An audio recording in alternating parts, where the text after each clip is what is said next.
Hey everybody, it's Liz.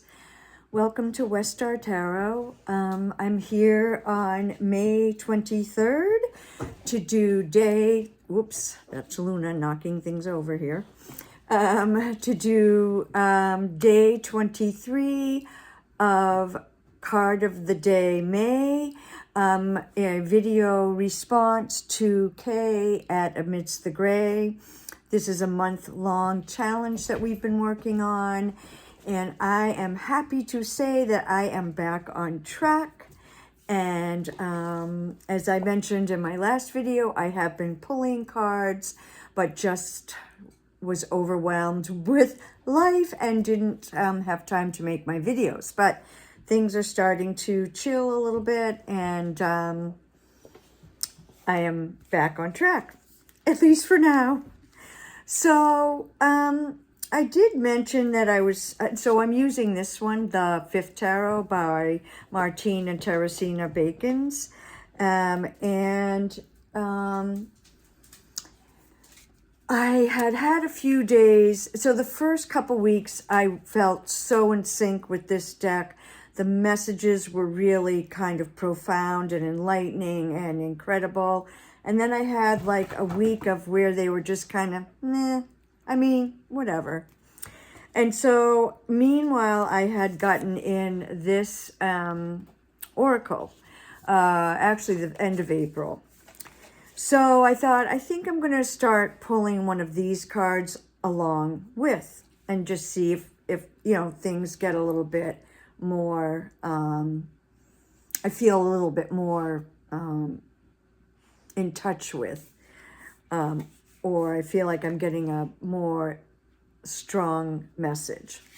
So I did that for May 21st and 22nd. And then last night it was bedtime and I was thinking about cards and all kinds of things. And I thought, I think I'm going to pull a bedtime card from the Dreaming Waves Oracle. And I pulled this one, Starfish. I love starfish. I'm a star strength in tarot, so I kind of have a thing about stars. So this is Starfish, and it's regeneration, healing. And it just really hit me because, I'm going through a time of grieving and moving on and healing and all these kinds of things that happen when you lose a person close to you or a family member, whatever. So here's Starfish. That was my bedtime card last night. Regeneration, renewal, physical healing, self-restoration. The starfish has an extraordinary ability. It can regenerate lost limbs, growing back what was once taken. The card is a powerful reminder that you too are capable of healing and renewal. Even if you have felt broken, depleted, or wounded, know that you are in the process of regrowth. Give yourself time and trust that you will emerge stronger than before. Trust that you have the ability to grow beyond the loss. It reminds us that no matter what we have been through, we are capable of growth, renewal, and becoming whole again. How can you allow yourself the time and space needed for regeneration? Are there unresolved emotions or past wounds that need attention? So that was really powerful, that card, because it really spoke to where I am right now and what I need to do to move forward and to heal. So that was last night. And then the card I pulled today was, I had mentioned that I've been pulling a lot of court cards, and I'm not, court cards and me. I don't know. Anyway, that's a whole nother issue. But I pulled today the 10 of Lotus. So in the Fifth Tarot, the suit of Lotus is the fifth suit, and it represents spirit or ether. and this is the 10. So you can see it has this lotus in the middle with like a pearl and these crystals growing up out of this lotus. And then we have this flower of life, sacred geometry, and this beautiful water and sky. So the 10 of lotus is a time of awakening to your full potential. You are a perfect representation of divine light on this plane, and now you are asked to reflect the light to others. Your service is greater than yourself, and your light shines through everything you do. As long as you come from the light, your path will be enlightened. Remember to keep your focus intent on the highest good. You are the bright pearlescent crystal in the center of the lotus. So this is the path to enlightenment that I have chosen with the 10 of lotus. And it talked about reflect upon the enlightened masters and recall their words of wisdom. And so I don't know why, but when I read that, I thought of Mother Mary. And I'm not really I don't really have a strong connection to Christian iconography, Christian grand masters. I was brought up Christian, and I am fortunate that I was brought up in a progressive church, a congregational church, where we were not berated and beaten over the head and told that we weren't worthy and all that stuff. I was lucky.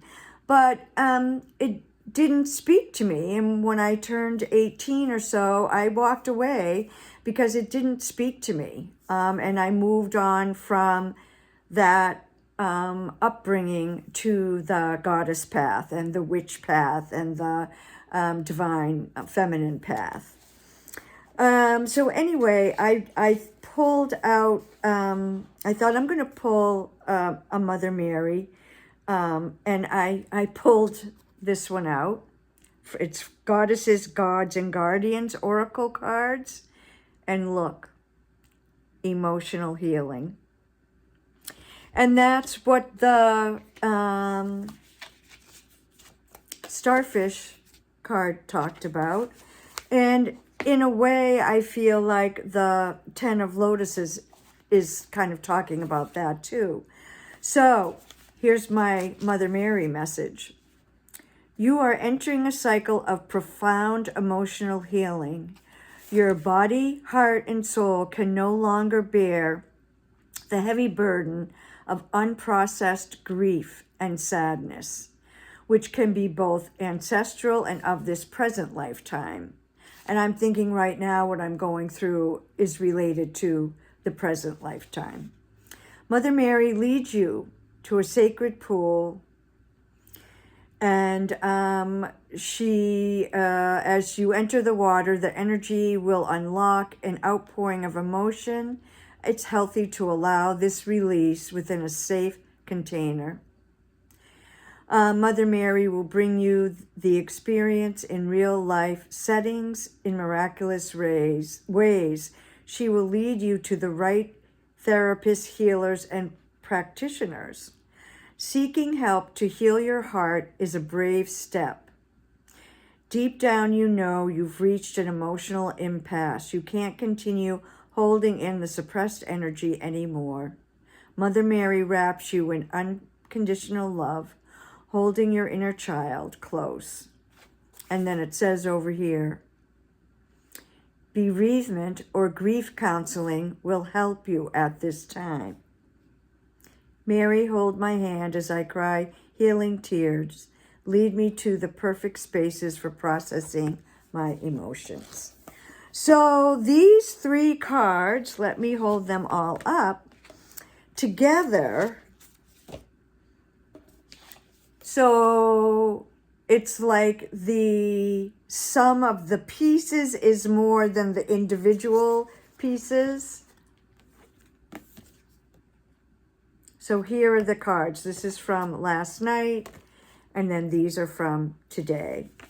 And so I think I'm going to continue to pull from the Dreaming Waves Oracle as a bedtime ritual and see how that goes. So, emotional healing, processing grief, letting go, release, all these kinds of things are what I'm to be working on now. And it makes a lot of sense given the circumstances that I'm finding myself in. As I mentioned yesterday in my video, the memorial service was last Friday, a week ago today. So the hospital part is done. The death and dying is done. The memorial service is done. And now it's time for me to move into the healing process and move forward with the rest of my life in this new place where I'm finding myself. Peace and love, everybody.